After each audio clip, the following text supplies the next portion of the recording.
नमस्कार दोस्तों, स्वागत है आपका आपके अपने स्टूडेंट्स लर्निंग चैनल में। हम लोग पढ़ रहे हैं क्लास 6 की संस्कृत निधि और इसमें हम लोग कर रहे थे व्याकरण। आज जो हम लोग करने वाले हैं संख्यावाचक शब्द हैं। संख्यावाचक शब्द जो है गणना करना, ठीक है। 1, 2, 3 को हम लोग कैसे पढ़ते हैं वो हम लोग देखेंगे, ठीक है। तो चलिए शुरू करते हैं। 1, 2, 3 ये संख्यावाची शब्द बहुत ही महत्वपूर्ण है। चलिए देखते हैं कैसे हम लोग पढ़ेंगे इसको। अंक, अंक अर्थात जो है अंक, अंक है, क्या है ये? अंक, अंक। या तो आप ऐसे करिए, इसको आप ऐसे भी लिख सकते हैं, अंक, ठीक है। तो क्या कर दिए हैं, इसको दोनों को अलग अलग कर दिए हैं। अंक प्रातिपदिक और पुल्लिंग, ये जो है आपका प्रातिपदिक 1, 2, 3, चतुर ऐसे तो बोलते हैं, ठीक है। 1, 2, 3, चतुर ऐसे बोलते हैं, लेकिन 1, 2, 3, चतुर को पुल्लिंग, स्त्रीलिंग और नपुंसकलिंग में कैसे प्रयुक्त करते हैं। पहले एक चीज़ दोस्तों याद रख लीजिए कि 1, 2, 3 और 4 ये ही जो है इन्हीं का क्या होता है कि रूप चलता है, ठीक है। पुल्लिंग, स्त्रीलिंग और नपुंसकलिंग में ये होते हैं। हाँ, पुल्लिंग, स्त्रीलिंग और नपुंसकलिंग में रूप तो सबका चलता है, लेकिन ये तीनों लिंगों में 1, 2, 3 और 4 तक ही होते हैं, पुल्लिंग, स्त्रीलिंग और नपुंसकलिंग में। और बाद में ये तीनों लिंगों में समान हो जाते हैं। 5 आपके जो है पंच षट से ये क्या हो जाते हैं, तीनों लिंगों में समान हो जाते हैं। तो 1, 2, 3 और चतुर में एक को पुल्लिंग में क्या बोलेंगे, एकः, स्त्रीलिंग में एका और नपुंसकलिंग में एकम बोलते हैं। द्वि को पुल्लिंग में दौ, दो, स्त्रीलिंग में द्वे और नपुंसकलिंग में भी द्वे बोलते हैं। त्रि को पुल्लिंग में त्रयः, स्त्रीलिंग में स्त्री, तिस्रिः, तिस्रः, तीसरी, तिस्रः और नपुंसकलिंग में त्रीणि। चतुर को पुल्लिंग में चत्वारः, स्त्रीलिंग में चत्सः और नपुंसकलिंग में चत्वारी बोलते हैं। अब इसी के अनुसार जो है इन सब का रूप भी चलता है, क्योंकि ये विशेषण हो गए ना, तो जो आपका विशेष में रूप रहेगा वही विशेषण में रूप होता है। पहले ही हमने बता दिया था। तो आप इतना हमेशा याद रखिए कि एकः, एकः, एका, एकम, दौ, द्वे, द्वे, त्रयः, तिस्रः, तिस्रीणि, चत्वारः, चतस्रः, चत्वारि। इसको आप याद कर लीजिए। हाँ, पुल्लिंग, स्त्रीलिंग और नपुंसकलिंग, पुल्लिंग, स्त्रीलिंग और नपुंसकलिंग।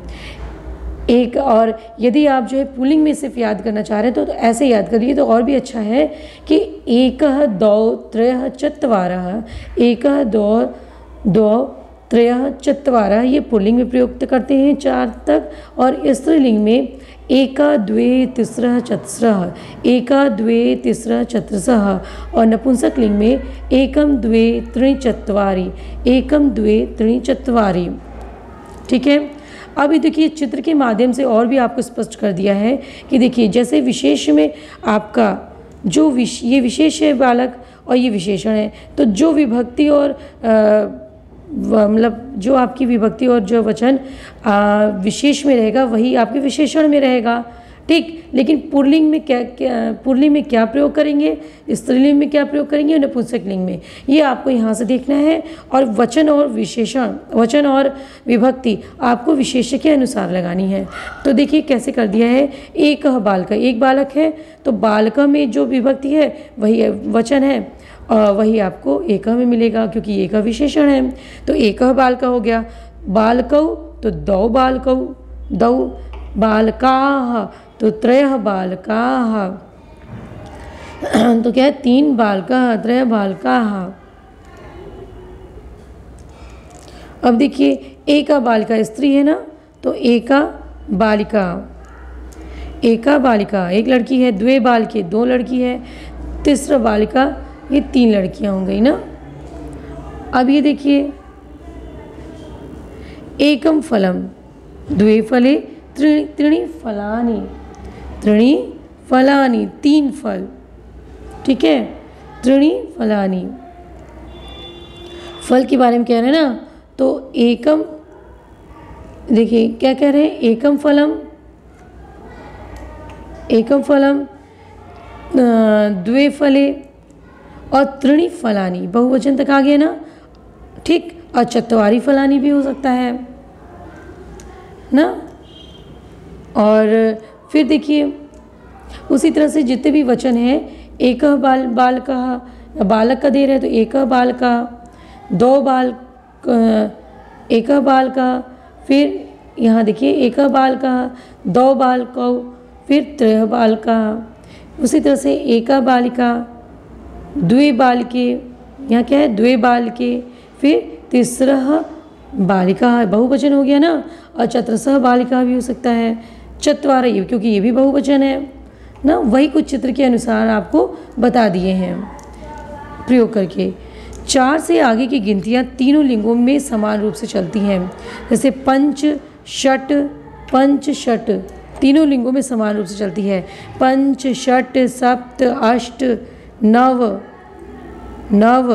दश, एकादश, द्वादश, त्रयोदश, चतुर्दश, पंचदश, षोडश, सप्तदश, अष्टादश, एकोनविंशतिः, विंशतिः। तो 20 तक की गिनती यदि आप पुल्लिंग में बोल रहे हैं तो ऐसे भी बोल सकते हैं आप। यदि पुल्लिंग, स्त्रीलिंग, नपुंसकलिंग में नहीं प्रयुक्त कर रहे हैं तो एक, द्वि, त्रि, चतुर, पंच, षट, सप्त, क्योंकि ये प्रतिपादिक है, तीनों प्रतिपादिक है ये। हाँ, जब आप पुल्लिंग, स्त्रीलिंग, नपुंसकलिंग में प्रयुक्त करेंगे तो आप जो है एक, दो, त्रय, चत्वारा का प्रयोग करेंगे।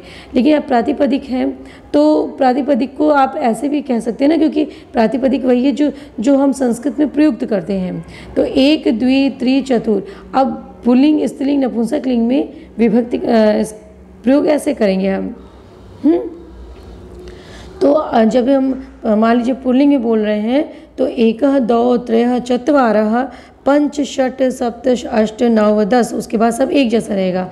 स्त्रीलिंग में बोल रहे हैं तो एका, द्वे, तीसरा, चतुसा, पंच, षट, सप्त, अष्ट, ऐसे सब रहेगा। लेकिन हम तीनों लिंगों में नहीं, एक कॉमन सा बोल रहे हैं, एक नॉर्मली बोल रहे हैं, तो आप ऐसे ही बोलिए, एक, द्वि, त्रि, चतुर, एक, द्वि, त्रि, चतुर, पंच, षट, सप्त, अष्ट, नव, दश, एकादश, द्वादश, सप्तदश, अष्टदश,